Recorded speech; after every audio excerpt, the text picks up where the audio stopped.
नमस्कार, motive world में आप सभी का स्वागत है। आज हम लोग पढ़ेंगे एक नए चैप्टर जिसका नाम है दक्षिण भारत की मंदिर निर्माण शैली या क्षेत्रीय स्थापत्य। इसमें हम लोग पढ़ेंगे पल्लव कला शैली, द्रविड़ शैली।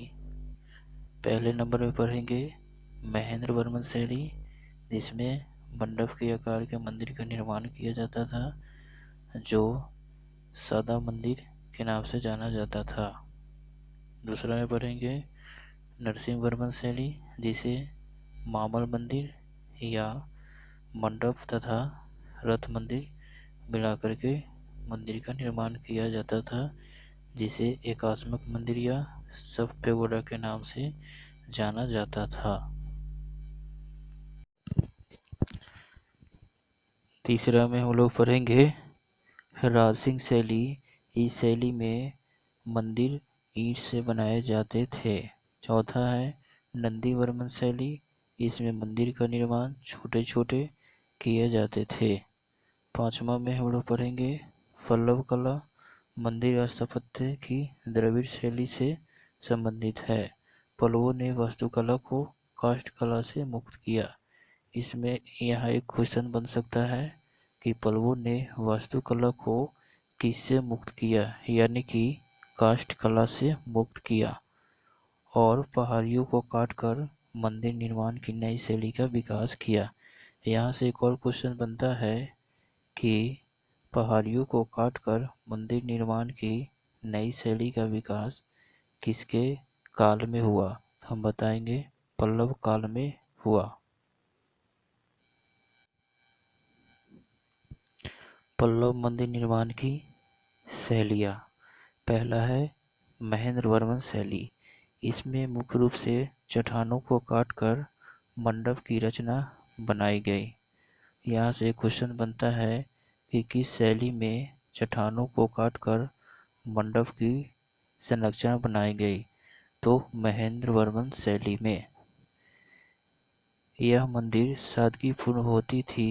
यहाँ पर बने पंच पांडव गुफा मंदिर में एक तरफ श्री कृष्ण को गोवर्धन पर्वत उठाए हुए दिखाया गया है, तो दूसरे में उन्हें गाय धोते हुए दिखाया गया है। दूसरा में है मामल शैली। इस शैली में मंडप के साथ साथ रथ निर्माण किया गया। ये रथ मंदिर एकात्मक है। यहाँ से एक क्वेश्चन बनती है कि किस शैली में मंडप के साथ साथ रथ निर्माण किया गया? तो मामल शैली में मंदिर के साथ साथ रथ निर्माण किया गया, जिसे एकात्मक कहते हैं, यानी कि एक पहाड़ियों को काटकर बनाए गए मंदिर को। इस रथ मंदिर को सामूहिक रूप में 7 पेगोडा कहा जाता है, यानी कि मामल शैली में जो मंदिर यानी कि मंडप के आकार में बनाया जाता था, उसे पेगोडा कहा जाता है, जिसमें प्रमुख है धर्म राज रथ सबसे बड़ा और शासक नरसिंह वर्मन की मूर्ति बनी हुई है। यहाँ पर एक क्वेश्चन पूछा जा सकता है कि मामल शैली में सबसे बड़ा रथ किसका है? तो धर्मराज रथ सबसे बड़ा है। आगे है अर्जुन रथ, भीम रथ, गणेश रथ, द्रौपदी रथ सबसे छोटा। इन मंदिरों में देवी देवताओं और राजाओं की प्रतिमा मूर्तिकला का उत्कृष्ट रूप प्रस्तुत करती है। इस शैली का प्रमुख केंद्र महाबलीपुरम था। यानी कि यहाँ से क्वेश्चन पूछा जाता है कि मामल शैली में सबसे छोटा मंदिर किसका है? तो द्रौपदी रथ का है। यानी कि द्रौपदी रथ सबसे छोटा मंदिर है मामल शैली का। मामल शैली का प्रमुख केंद्र कहाँ है? तो महाबलीपुरम मामल शैली का प्रमुख केंद्र है।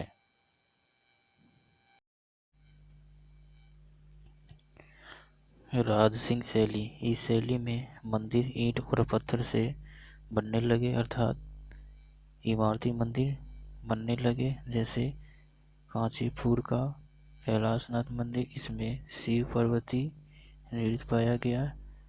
यह मंदिर शिव को समर्पित है।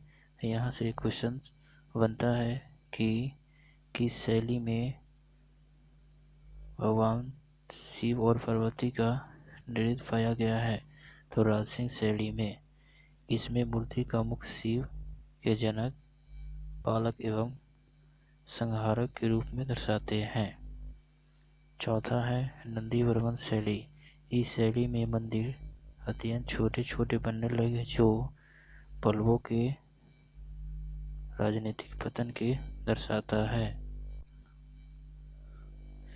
यहाँ से क्वेश्चन बनता है कि किस शैली में मंदिर अत्यंत छोटे छोटे बनने लगे, जो पल्लवों के राजनीतिक पतन के दर्शाता है? तो नंदीवर्मन शैली में छोटे छोटे मंदिर बनने लगे। चोल स्थापत्य कला। चोल मंदिर स्थापत्य की द्रविड़ शैली का प्रतिनिधित्व करती है। यहाँ द्रविड़ शैली की भव्य देखी जा सकती है, जिसका आधार पल्लवों ने तैयार किया था। चोलों ने 10वीं से 11वीं सदी में दक्षिण भारत में एक विशाल साम्राज्य का निर्माण किया। इसी विशालता का दर्शन मंदिर स्थापत्य में मिलता है। इन मंदिरों में आयताकार गर्भगृह, दिशाफीनुमा शिखर, विशाल गोमुख और पूरा मंदिर एक परकोटे से घिरा है। यहाँ से क्वेश्चन बनता है कि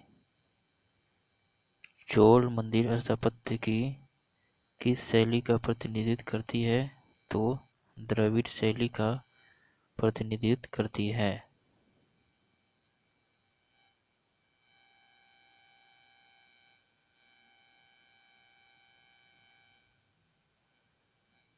चोल कला की प्रमुख मंदिर। तंजौर का बृहदेश्वर मंदिर, जिसका निर्माण राजराज प्रथम ने किया था। एक क्वेश्चन पूछा जा सकता है कि तंजौर का बृहदेश्वर मंदिर का निर्माण किस शासक ने किया था? तो राजराज प्रथम ने। गंगरेकोंड चोलपुरम का बृहदेश्वर मंदिर, इसका निर्माण राजेंद्र ने किया था। यानी कि ये भी क्वेश्चन यहाँ से पूछा जा सकता है कि गंगरेकोंड चोलपुरम का बृहदेश्वर मंदिर का निर्माण किसने किया? तो राजेंद्र ने। बृहदेश्वर मंदिर में एक ही पत्थर से बने विशालकाय नंदी की प्रतिमा है, जो देश में दूसरे सबसे बड़ी नंदी की प्रतिमा है और पहली आंध्रा के लिपाली मंदिर में है। यहाँ से क्वेश्चन बनता है कि सबसे विशाल पहली नंदी की विशालकाय मंदिर कहाँ स्थित है? तो आंध्रा के लेपानी मंदिर में स्थित है। और दूसरी सबसे बड़ी मंदिर नंदी के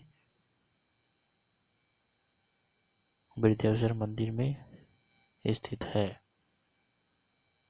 चोल मंदिरों के संबंध में फर्ग्यूसन ने कहा कि चोल कलाकार राक्षस की तरह सोचते हैं और जोहरी की तरफ तराशते हैं। यहाँ से क्वेश्चन बनता है कि चोल मंदिरों के संबंध में किसने कहा था कि चोल कलाकार राक्षस की तरह सोचते हैं? सही उत्तर होगा फर्ग्यूसन ने कहा था। चालुक्य कला या बेसर शैली।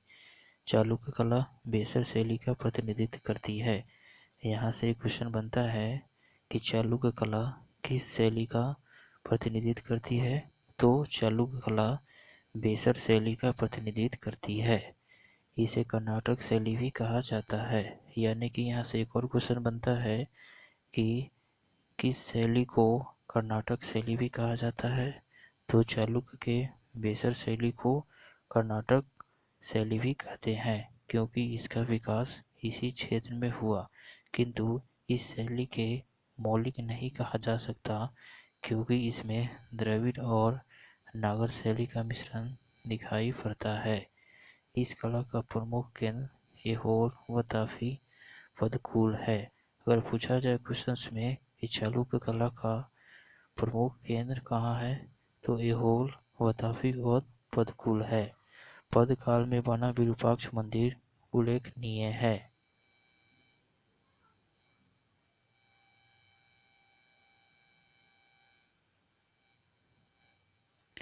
राष्ट्रकूट कला। राष्ट्रकूट शासक कृष्ण प्रथम ने एलोरा में कैलाश मंदिर का निर्माण कराया। यहाँ से क्वेश्चन बनता है कि एलोरा में कैलाश मंदिर का निर्माण किसने किया था, किसने करवाया था। तो कृष्ण प्रथम ने एलोरा में कैलाश मंदिर का निर्माण कराया। इसमें द्रविड़ शैली के विमान ममन गोपुरम उल्लेखनीय है। इस मंदिर की खास विशेषता है यह कि इसे बनाने के लिए पहाड़ी के ऊपर से नीचे की ओर काटते हुए निर्माण किया गया है। एलोरा में ब्राह्मण, बौद्ध और जैन धर्म से संबंधित गुफा मंदिर है। राष्ट्रकूट के समय एलिफेंटा गुफा मंदिर का निर्माण किया गया है। यानी कि यहाँ से एक और क्वेश्चन बनता है कि एलिफेंटा का गुफा मंदिर किसके समय में निर्माण किया गया। तो राष्ट्रकूट के समय में निर्माण किया गया एलिफेंटा गुफा मंदिर का। यह मंदिर शिव को समर्पित है। यहाँ से एक और क्वेश्चन बनता है कि एलिफेंटा गुफा का मंदिर किस भगवान को समर्पित है। तो शिव को। इसमें मूर्ति मुख शिव को जनक, पालक एवं संहारक के रूप में दर्शाती है। इसके बाहरी प्रांगण में बाजार भी लगता है।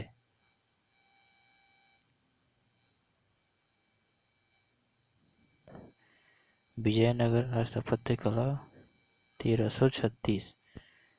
कल्याण मंडप विशाल व भव्य स्तंभों वाला भवन।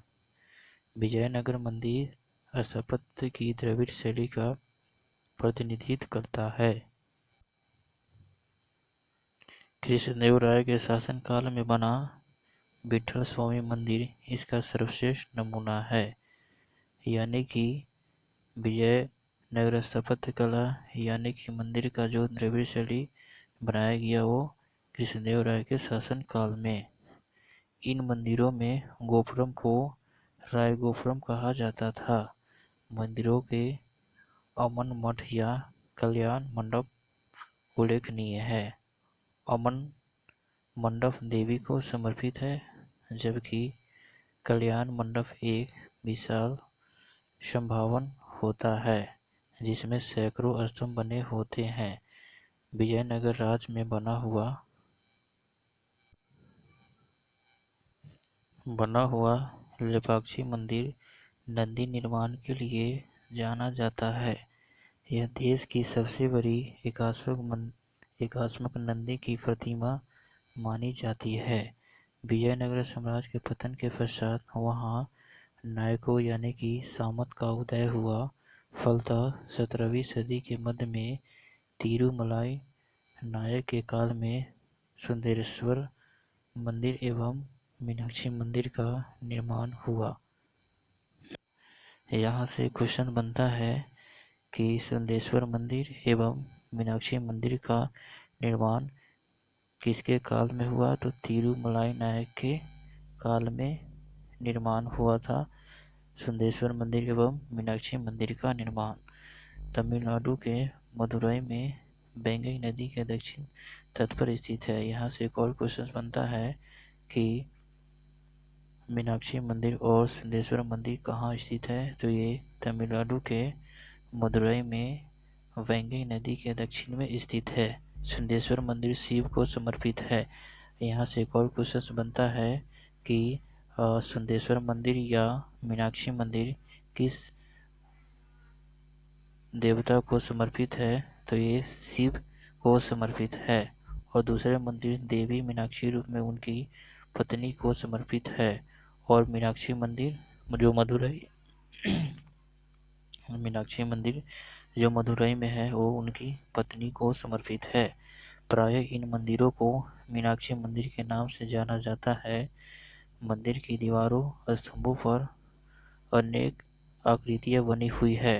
मंदिर के पास एक विशाल सरोवर अनुष्ठानिक प्रयोग हेतु बना था। यह मंदिर सामाजिक आर्थिक जीवन का एक प्रमुख अंग था और अपने स्वरूप में एक शहर जैसा था। इसके बाहरी प्रांगण में बाजार भी लगता था।